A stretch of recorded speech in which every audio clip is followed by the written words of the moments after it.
Merci Madame la Ministre. Monsieur Giraud, vous avez la parole pour votre seconde question. Oui, merci Madame la Présidente.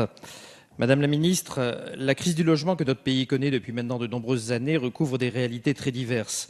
Au-delà du besoin bien réel de construire des logements neufs dans nos territoires, sujet pour lequel je sais que vous êtes très mobilisés et pour lequel nous avons voté des mesures fiscales et budgétaires importantes, il est un autre enjeu sur lequel je souhaite attirer votre attention. Il s'agit de répondre aux besoins importants de nos concitoyens propriétaires, les plus modestes d'entre eux, pour la rénovation de leurs logements anciens et dégradés. C'est une problématique qui touche très durement les villes petites et moyennes de nos territoires.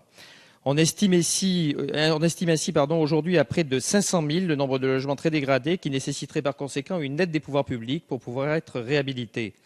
L'intérêt est bien sûr d'améliorer la qualité de vie de nos concitoyens les plus fragiles, mais aussi de favoriser la revitalisation de nos centres-villes et centres-bourgs anciens pour soutenir leur développement ou en renforcer l'attractivité. Il s'agit enfin de soutenir concrètement l'activité de nos artisans du bâtiment qui souffrent aussi du ralentissement conjoncturel du secteur. C'est l'une des missions principales de l'Agence nationale de l'habitat, l'ANAH, d'agir pour l'amélioration du logement des ménages les plus modestes en proposant un accompagnement et des aides financières aux propriétaires occupants ou bailleurs qui engagent des travaux importants de réhabilitation de leur logement pour des conditions de vie plus dignes. L'ANAH pilote également le programme dont vous avez parlé tout à l'heure, Habiter mieux, qui est un des principaux dispositifs du plan de rénovation énergétique de l'habitat.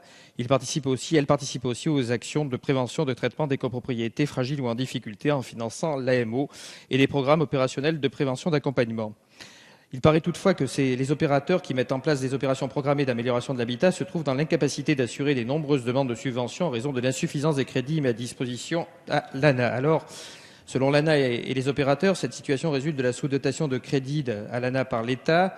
Aussi, vous avez évoqué tout à l'heure, à l'occasion de la question du président Chassaigne, les problèmes de Clermont Communauté.